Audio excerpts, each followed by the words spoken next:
Ibu bapak yang dikasihi Tuhan Yesus, tentunya yang pertama saya mengucap puji syukur kembali Tuhan masih memperkenankan pada saya untuk sampai di tempat ini dengan tidak kurang satu tahun. Yang kedua tentunya saya berterima kasih kepada Bapak Gembala majelis yang memberikan space atau ruang kepada saya untuk menyampaikan sebagian firman Allah. Terus terang ketika saya dihubungi Pak John, saya berpikir apakah temanya. Memang pada hari-hari ini kita masih dalam suasana Paskah dan kita akan menyambut kenaikan Tuhan Yesus Kristus dan pencurahan Roh Kudus.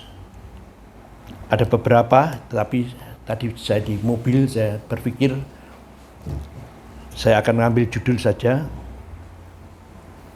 Mungkin aneh judulnya karena kalau hamba-hamba Tuhan khotbah itu biasanya bicara masalah kemurahan, berkat.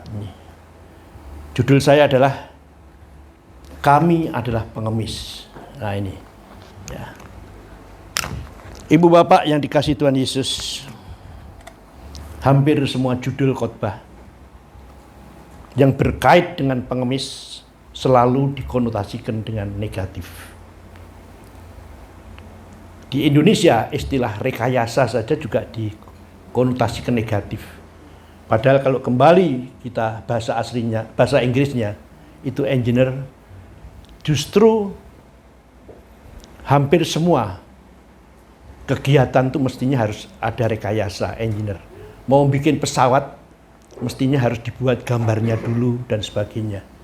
Yaitu termasuk engineering, termasuk rekayasa. Demikian juga dengan istilah pengemis. Pengemis ditempatkan sebagai seolah-olah makhluk yang paling rendah, paling tidak berdaya. Sehingga kalaupun judul khotbah diangkat, jangan punya mental pengemis, ya, negatif lagi. Jangan jadi hamba Tuhan yang bermental peminta-minta. Jangan diamini, malah bukan amin ini. Jangan menjadi iman pengemis, jangan bermental peminta-minta dan sebagainya. Tetapi ibu bapak, mari kita lihat di dalam Matius 15 ayat 21 sampai 28, saya bacakan saja. Matius 15, 21, 28. Maka datanglah seorang perempuan Kanaan dari daerah itu dan berseru. Tetapi Yesus sama sekali tidak menjawabnya. Lalu murid-muridnya datang dan memintanya kepadanya, suruhlah ia pergi. Ia mengikuti kita dengan berteriak-teriak. Jawab Yesus, aku diutus hanya kepada domba-domba yang hilang dari umat Israel. Tetapi perempuan itu mendekat dan menyembah dia sambil berkata, Tuhan, tolonglah aku. Tetapi Yesus menjawab, tidak patut mengambil roti yang disediakan bagi anak-anak dan melemparkannya kepada anjing. Kata perempuan itu, benar Tuhan, namun anjing itu makan remah-remah yang jatuh dari meja tuannya. Maka Yesus menjawab dan berkata kepadanya, hai ibu, besar imanmu, maka jadilah kepadamu seperti yang kau kehendaki. Dan seketika itu juga anaknya sembuh. Ibu bapak yang dikasihi Tuhan Yesus, banyak orang tidak tahu apa kata-kata tulisan terakhir daripada Martin Luther, Pastor Martin Luther, yang diketemukan kertas itu ada di kantongnya pada saat dia meninggal. Tulisannya 3 kata. Kami adalah pengemis. Ini benar ditulis di secarik kertas yang diketemukan di sakunya saat ia meninggal. Kita tahu siapa Luther. Luther adalah seorang teolog yang cukup terkenal karena dengan pemberontakannya dia kepada komunitas Katolik sehingga jadilah Protestan. Kemudian dari Protestan itu muncul karismatik, Pantekosta dan sebagainya dan sebagainya. Karena Luther adalah seorang teolog, maka ini adalah kata-kata yang tentunya punya makna tidak sembarangan. Kami adalah pengemis. Ia tahu betul kedudukannya di hadapan Tuhan. Kata-kata terakhir Martin Luther ini menggambarkan keyakinan yang mendalam. Nah, ini yang harus kita pahami. Adalah konsep keselamatan dan anugerah. Sebagai seorang reformator, Luther menekankan bahwa manusia tidak dapat memperoleh keselamatan melalui perbuatan yang baik atau usaha sendiri, melainkan semata-mata adalah anugerah atau iman kepada Kristus. Ibu bapak yang dikasihi Tuhan Yesus, dengan pernyataan kami adalah pengemis, ia menegaskan bahwa dalam pandangannya semua manusia bergantung kepada anugerah Tuhan dan tidak ada yang layak menerima apapun, karena hanya kasih-Nya Allah memberikan anaknya yang tunggal, Yesus Kristus, yang baru kita peringati, baik kematian yang didahului dengan penyaliban, kemudian kebangkitannya. Ini menunjukkan kerendahan hati dan pengakuan bahwa keselamatan adalah pemberian dari Allah yang harus diterima dengan iman. Pandangan ini, ibu bapak, merupakan inti daripada teologi Luther yang berkontribusi besar pada reformasi Protestan yang saya sampaikan di depan tadi, yang memberikan pengaruh signifikan sampai hari ini. Kata-kata terakhir dapat dilihat sebagai penegasan dari keyakinannya, ya, bahwa di hadapan Allah dia merasakan bahwa dia hanyalah seorang pengemis. Meskipun ia telah mengabdikan hidupnya untuk menyebarkan Injil, ia tetap menyadari posisinya sebagai pengandalan, hanya yang diandalkan itu hanya anugerah Allah. Ibu bapak yang dikasihi Tuhan Yesus, Luther tahu bahwa seperti yang orang yang terlahir buta, kita semua ini adalah pengemis yang membutuhkan Kristus untuk membuka mata kita. Ibarat seorang pengemis yang buta, kita sedang duduk dalam kegelapan sambil menunggu mata kita dibukakan. Peristiwa Paulus sungguh luar biasa, dari Saulus menjadi Paulus, ketika matanya dicelikkan. Kalau itu tidak dicelikkan sampai kapanpun, Paulus tetap menjadi penjahat. Karena apa yang dibuat Saulus sebelumnya, berapa korban daripada dia, orang-orang Kristen yang dianiaya oleh Saulus. Dan ketika mata kita terbuka, kita melihat kasih karunia dan kasih Allah yang tanpa syarat. Ibu bapak yang dikasihi Tuhan Yesus, ini adalah karya terbesar Martin Luther yang menyampaikan pesan tentang kerendahan hatinya, bahwa di mata Tuhan dia bukan apa-apa. Mestinya kita semua bisa Martin Luther sebagai cerminan, atau kita bisa meniru apa yang dirasakan oleh Martin Luther dan kemudian diimplementasikan dalam kehidupannya. Pentingnya iman dan pengharapan hanya kepada Kristus. Dalam beberapa khotbahnya, Luther sering menekankan bahwa kita semua dalam keadaan kita yang paling rapuh adalah pengemis di hadapan Tuhan. Kita tidak dapat memperoleh keselamatan melalui usaha kita sendiri, tetapi hanya melalui anugerah Tuhan. Kita ingat satu tokoh Kristen, tidak salah Letnan Jenderal Simatupang, ya, yang dalam bukunya di Banaran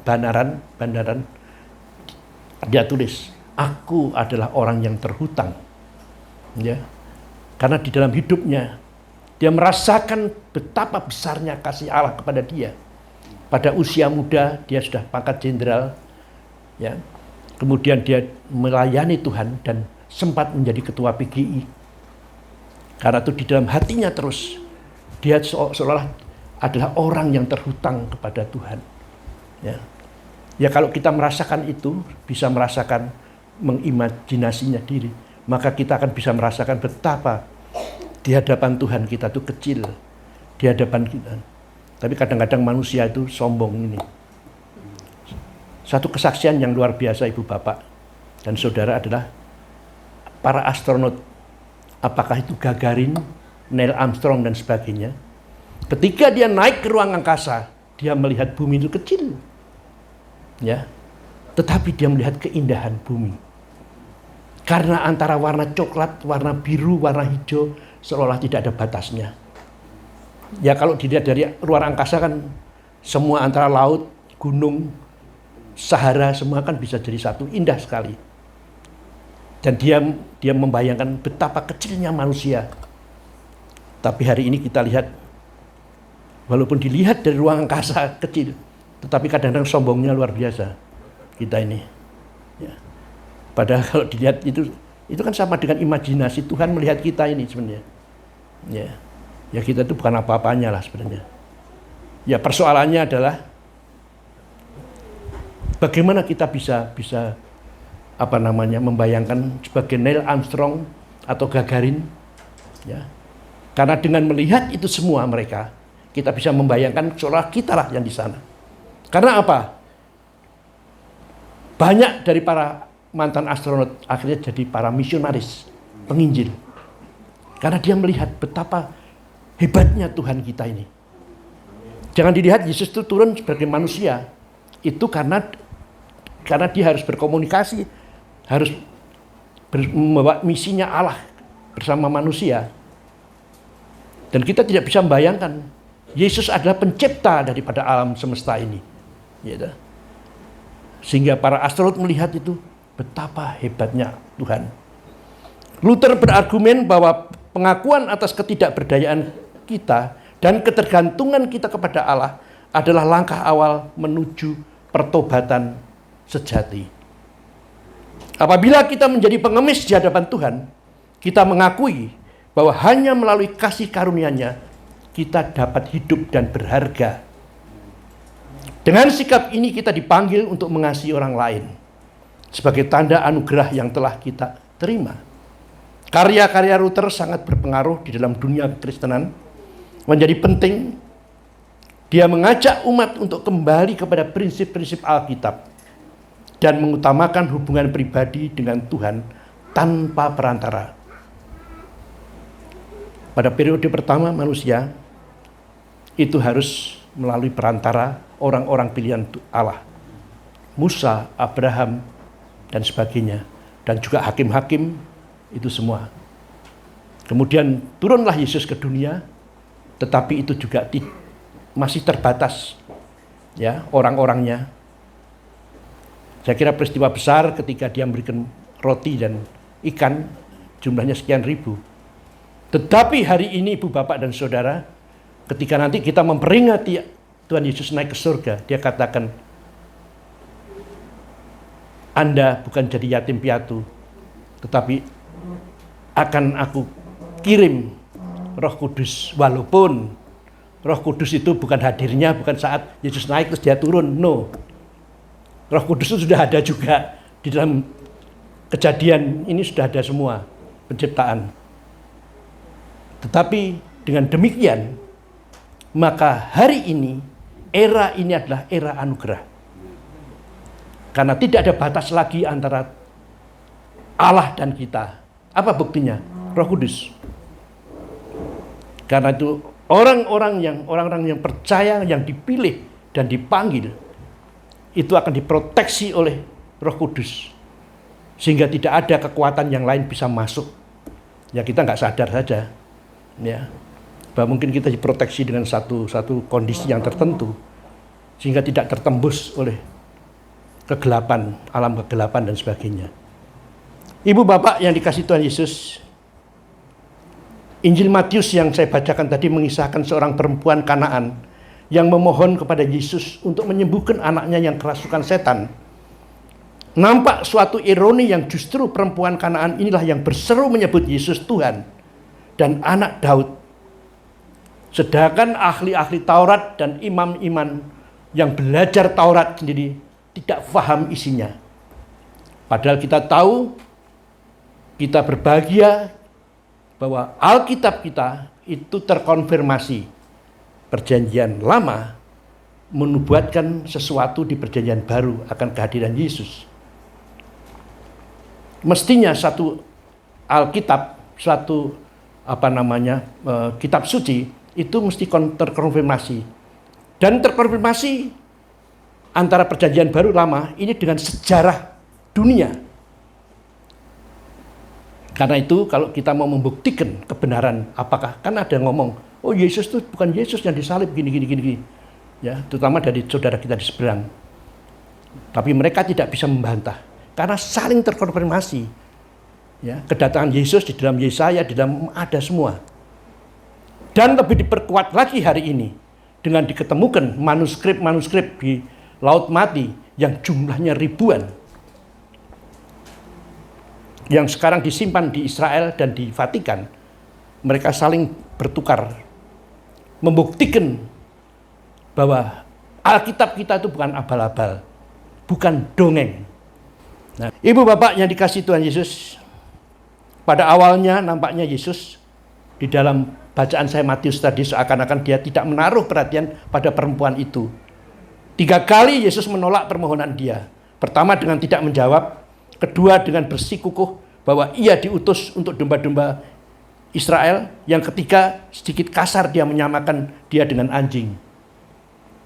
Tetapi perempuan itu tetap teguh berseru memohon belas kasihan Yesus dengan permohonannya. Karena kegigihannya memohon dan keteguhan imannya, dia memenangkan hatinya Yesus untuk mengabulkan permohonan. Tetapi saya yakin Ibu Bapak dan Saudara, apa yang dilakukan Yesus adalah untuk menguji iman.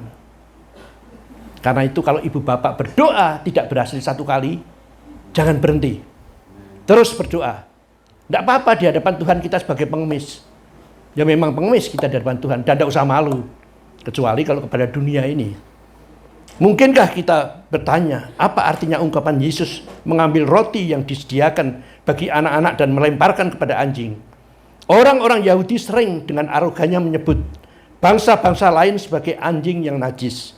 Yang dimaksudkan adalah bahwa bangsa-bangsa non-Yahudi dipinggirkan dari janji dan perkenan Allah bagi umat Israel.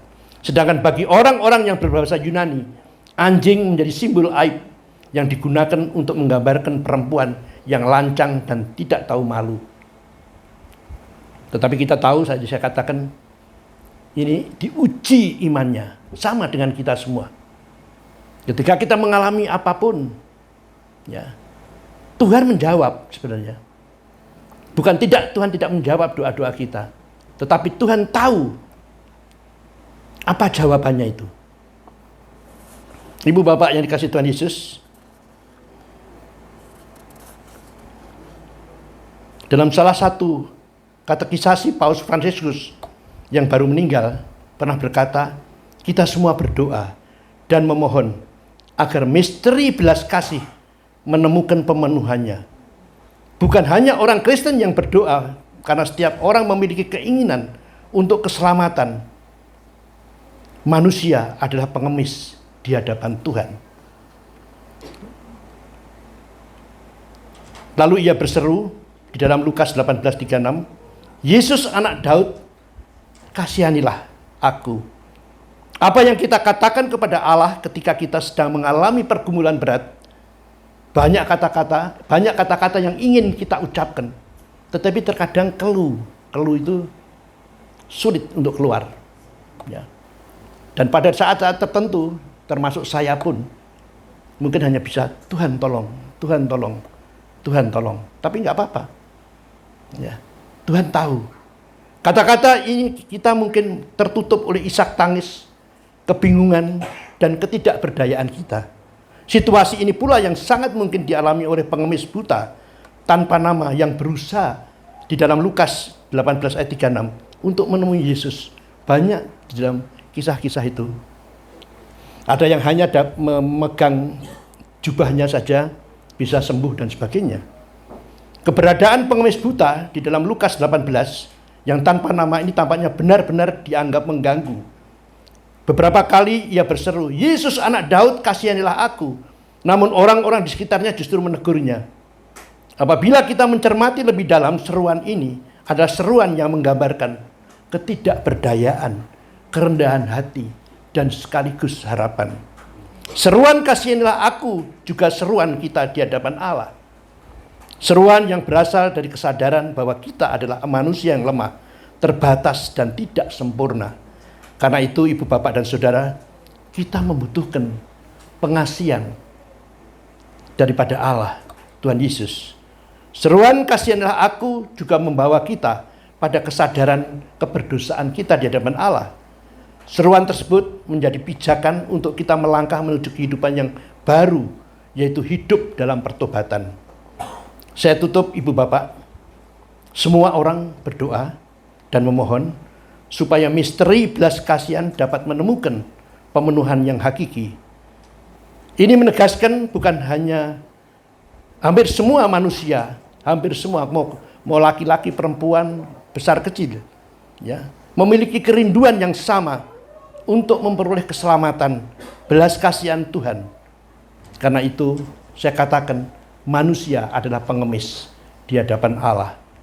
Kalimat kita semua adalah pengemis di hadapan Allah merupakan ungkapan yang sering digunakan dalam konteks-konteks spiritual, filosofis yang menekankan bahwa kita semua sangat bergantung kepada Tuhan dan tidak memiliki apa pun.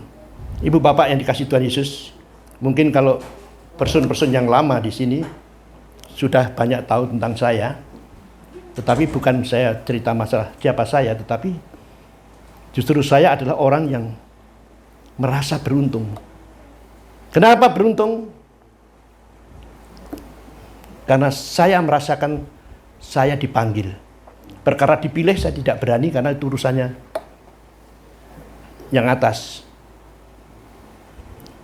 Pada waktu saya letnan 1, saya menulis surat kepada Kepala Staf Angkatan Darat untuk pindah dari Islam ke Kristen. Setahun kemudian surat itu baru keluar. Ibu bapak, saya 8 bersaudara, baru 3 orang yang menurut mata hati saya adalah yang dipilih dan dipanggil. Dan itu membuktikan bahwa ternyata tidak semua orang dipilih dan dipanggil. Saya ngomong berbuih-buih pada adik-adik saya yang 5, yang sisanya sekarang tinggal 4 karena 1 meninggal. Itu juga nggak ngerti apa-apa, kayak ibarat burung berkicau ya. Tapi ketika saya ngomong sama adik saya, baik yang nomor 3, nomor terakhir, yang nomor 8, mereka langsung nyambung. Karena rohnya sama, frekuensinya sama. Sama dengan saya di sini. Saya ngomong begini, ibu bapak nangkep. Tapi ketika nanti saya satu langkah di luar, orang nggak ngerti. Karena frekuensinya, gelombangnya nggak sama. Nah ini. Karena itu puji Tuhan bahwa kita orang-orang yang telah dipilih dan dipanggil. Ya, bukan karena kita berharap bahwa karena kita keturunan nenek moyang, opak kita, omak kita Kristen terus kita jadi orang Kristen. No. Ya contohnya Pak John sendiri. Saya kira kesaksian Pak John tahu ya. Ini ya, itu juga. Karena itu ibu bapak saya merasa orang yang diselamatkan. Karena itu bagaimana saya membalas kasih Tuhan ini. Kalau cerita mau jadi pendeta sebenarnya saya nggak ada cita-cita ibu bapak. Ya pokoknya saya jadi orang Kristen. Kalaupun saya belajar teologi sama Pak John dan Ibu Purba itu bukan karena saya waktu itu pengen jadi pendeta, enggak. Karena saya pengen begini. Setelah itu lama-lama saya bahwa apa ilmu yang saya dapatkan baik S1, S2 saya sekuler ternyata hanya sampai peti mati. Ilmu itu hanya sampai peti mati. Bu, kita belajar dokter pun juga sampai peti mati. Artinya bukan urusan setelah peti mati. Dan justru hamba-hamba Tuhan yang kemarin ikut diklat ya, itu Anda bukan hanya ngurusi setelah peti mati. Kemarin juga saya singgung sedikit. Ada satu ilustrasi atau kesaksian atau karena saya tidak tahu ini. Yaitu tentang kisah Alexander yang Agung. Ketika dia mati, dia berpesan 3 hal. Yang pertama, Pak dokter, nanti kalau aku mati, kamu yang mengiringi peti saya. Kamu yang harus memimpin prosesi menuju ke pekuburan. Yang kedua, peti mati saya harus dilubangi 2, kiri kanan. Dan tangan saya nanti bukan dibeginikan, tapi dikeluarkan gitu. Dan yang ketiga, nanti sepanjang jalan itu disebar harta kekayaannya dia. Yang pertama Ibu Bapak, terus tanya atau para, itu kan apa namanya, apa istilahnya, kata-kata terakhir itu ditujukan kepada para jenderal-jenderalnya. Kemudian salah satu jenderal tanya, apa maksudnya Kaisar dengan 3 hal permintaan itu? Yang satu, saya ingin menunjukkan bahwa dokter itu tidak berkuasa. Nyatanya dia tidak bisa menyelamatkan nyawa saya. Yang kedua, hartanya disebar, biar rakyat tahu. Itu berkaitan dengan tangannya yang 2 itu. Bahwa saya mati tidak membawa apa-apa. Luar biasa. Ini satu hal yang ya saya tidak tahu kalau ada yang meninggal bawa Alphardnya nanti mau dikubur sama-sama Alphardnya nanti, tidak tahu saya. Ya. Mari kita tundukkan kepala kembali. Tuhan, terima kasih. Kiranya Tuhan senantiasa hadir, Roh Kudus hadir dalam kehidupan kami masing-masing. Mungkin kami masing-masing dan kami yakin juga memiliki problem yang tidak satu sama dengan yang lain. Dan ada problem yang ringan dan berat. Tetapi kami tahu bahwa Engkau, ya Roh Kudus, ada maha solusi dalam kehidupan orang percaya. Karena itu kami serahkan di tangan-Mu. Kami tahu bahwa hidup kami tidak sendiri, tetapi Tuhan mengiringi, Roh Kudus menyertai kita. Karena itu ya Tuhan, kami serahkan sisa hidup kami dengan segala pergumulan. Dan ketika Tuhan memanggil kami masing-masing, di hadapan-Mu kami tetap setia. Dalam nama Tuhan Yesus kami berdoa. Amin. Saya kembalikan